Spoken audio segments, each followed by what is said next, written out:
Good evening. Just want to remind you that 4th of July is coming up, and the Sunday following July the 4th, which is the 5th, we are going to be having our first Sunday night in the country. And that'll be at Steve and Sheila's, and we'll have everybody bring food, we'll have hot dogs and fireworks. And I want to encourage you that Sunday, dress in red, white, and blue. Let's just dress as patriotic as we can. As we begin this evening, let me ask, have you seen in the last 2 weeks any changes in your life? Has anything exciting happened when thinking about your an incredible life? Let's just stop and give you time to share that among your group. If something exciting has happened, stop and share that, because I think you're seeing some things, some neat things that others need to hear.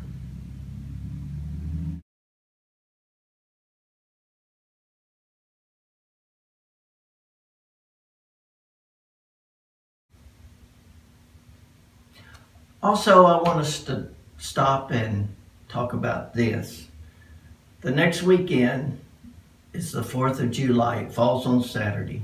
We'll be celebrating our independence, and with all the rioting going on in our nation and people trying to remove the history of our country, how do you feel about that? How do you feel about that as a Christian? How do you feel about others trying to take away your freedom because maybe you do not agree with what they are doing? After talking about all this, take time to pray for our nation.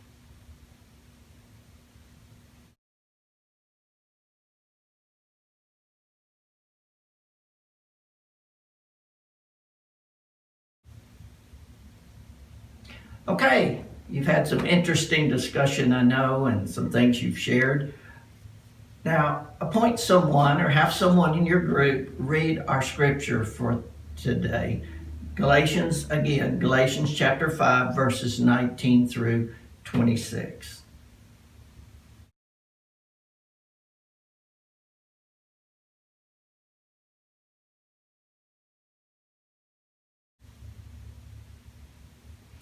A small boy was on the witness stand in an important lawsuit. The prosecuting attorney cross-examined him and then delivered what he thought was a crushing blow to the testimony. Your father has been telling you how to testify, has he not? Yes, replied the young lad, and he did not hesitate with his answer. Now, said the lawyer, excited, thinking, I've got this little fella. Just tell us how your father told you to testify. Well, the boy said modestly, Father told me that the lawyers would try to tangle me up in my testimony. But if I would just be careful to tell the truth, I could repeat the same thing every time. And you know, we live in a time when it's hard to know what the truth is. And so in talking about what Galatians says, the next thing I want to encourage us to do is, what do you think of when you hear the word small? I ask this because week 1 we talked about starting with ourselves. The next week, start early. And this week, we need to start small. I think so many times we look at life and we think, I've got to do something big. I've got to be noticed.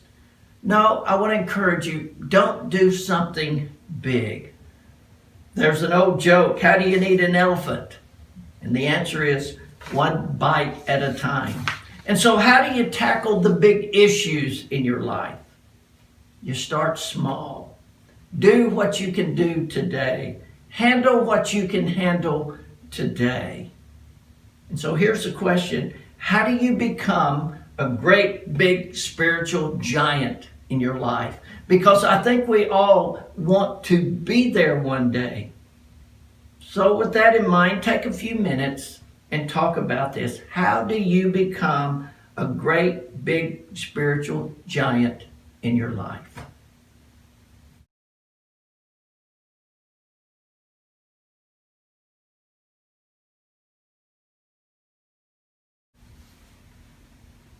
Again, you do not become a great big spiritual giant by starting out praying an hour a day.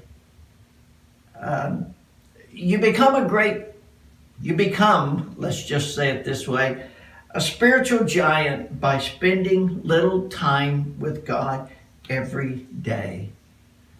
Maybe start out with 5 minutes, maybe 3 minutes or 10 minutes. But you spend some time with Him, and as you do that, you begin to develop a relationship until you understand how to pray more effectively. And you begin to have this relationship with Him, and it begins to increase to where you find yourself spending more and more time with God. How about this one? For those of you who are married, stop and discuss this one. How do you build a great marriage? And if you're in that group and you're not married yet, listen very carefully, because I think you're going to hear some wise advice from those.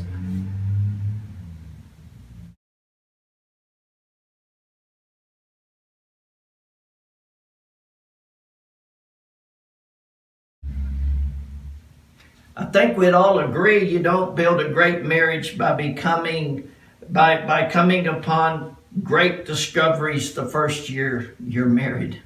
I mean, give me a break. You're blessed to just keep your marriage together that first year as you're starting to really get to know one another. You don't do the great things. You do the small things. You don't despise the small things. You do them, and you do them well. You pay the price, and you look at them, and you make those building blocks until someday you're able to tackle the big things of life. But start small. Start with yourself. Start early, and again, start small. Well, hey, God bless you, and I pray this week for your family and friends, and in your group as you close, do that. Pray for your family, pray for your friends, pray for our nation and our leaders. Pray for those that seemingly are trying to tear our country apart. Pray that we as a nation will humble ourselves and pray, cry out to God, because He is still the answer for all the problems we're in today. Well, God bless you, and have a good night.